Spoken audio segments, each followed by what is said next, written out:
What's up, everybody? Welcome back to the Unknown Coatings channel, and today we are fixing other people's work. I've made a bunch of videos like this in the past. In fact, one of the recent videos that I put up, or should have put up by now, some brake calipers, was also technically fixing some people's work.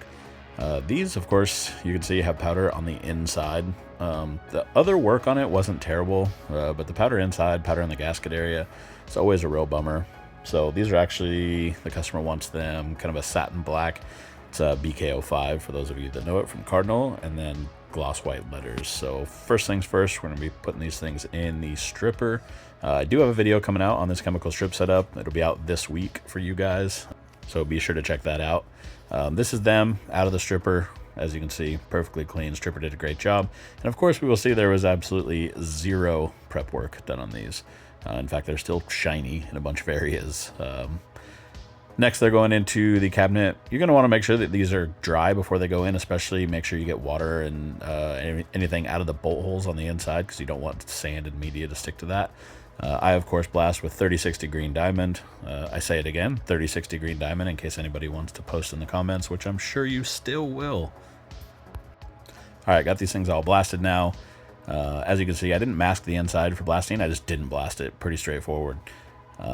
Putting blue tape to cover these holes so that powder does not come through those holes. And then I'm using green tape, which is back to being the biggest pain possible. I know you guys have seen me in the last couple of years kind of gone back to using green tape a lot. And this is probably the last project you're going to see it on, because I absolutely hate it.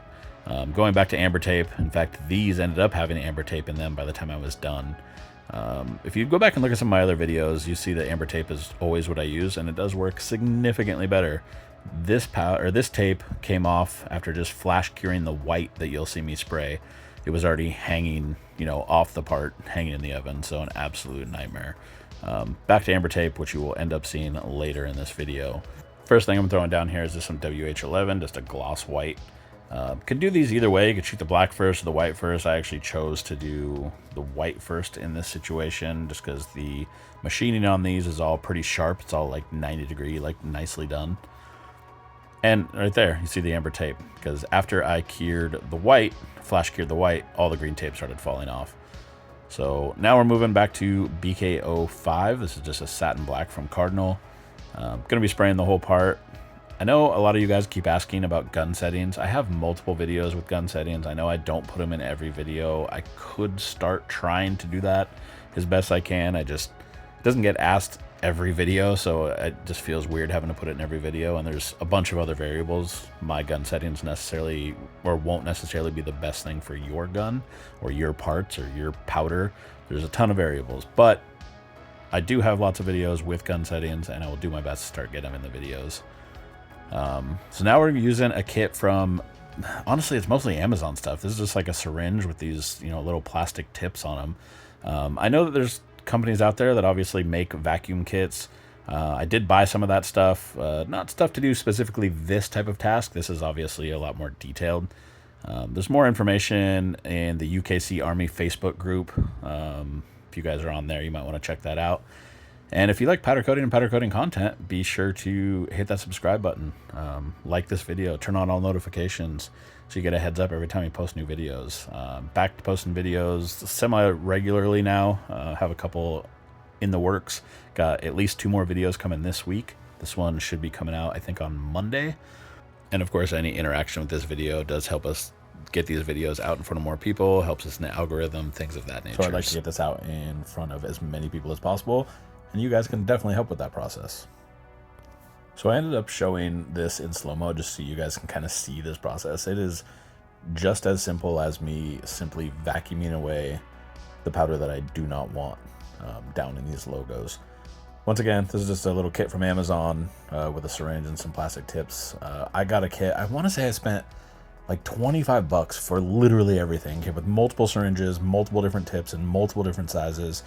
And I did that so I could figure out more specifically what sizes I would use consistently, and then just buy those in bulk. I think the kit came with like 30 of each one or 25 of each one or something like that.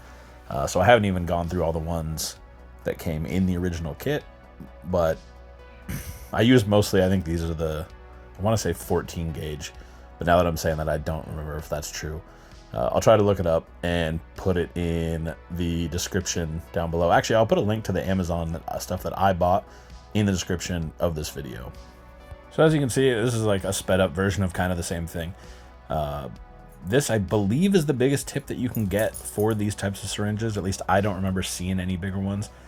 So doing an area like this, obviously you're going to be doing multiple strokes to cover all this, but it allows you to get in all these tight little corners and stuff that are in some of these, numbers and, letters, I guess, in the case of the X that's on there.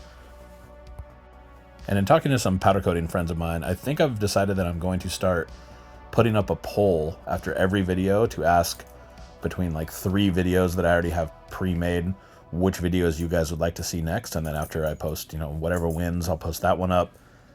And then I'll do the same thing after every video. That way you guys get a little bit of choice or say in what videos are coming next. And there we got this thing in the oven for final cure before coming out so I could remove this tape. Now keep in mind this went in the oven 3 times total after I put this amber tape on, and as you can see it stays on so well that I actually physically have to pull it all off. It's not even like it just kind of loosely comes off. Stays on much better than green tape always. Go ahead and remove the little bit of tape that I used to cover the holes to stop powder from going inside the cover. And as you can see here, no powder in the gasket area, no powder on the inside of the valve cover. Especially on an unprepped valve cover, that powder has potential to just start coming off and ending up in your oil system. Now, to be fair, you do have an oil filter, probably stop this, but what's the point of putting extra debris in your engine? Oh, and in regards to the poll thing that I was just talking about to decide what videos are coming up next, let me know what you guys think of that. Just leave me a comment. Just give me some input on it. It's really hard to figure out kind of what you guys want to see, and I figured this might be a good way for you guys to, have some input, have some say, and also kind of directs where I need to start, focusing on making other content. And you can see a deburring tool right here. I think I mentioned that in one of the last videos. I end up using this deburring tool where I put the tape to stop powder from going through into the valve covers. It basically leaves like a little ridge. I'm sure you guys have seen that in the past, a little tiny ridge of powder. I just take the deburring tool and run around the inside of that. Cleans it all off absolutely perfect every time.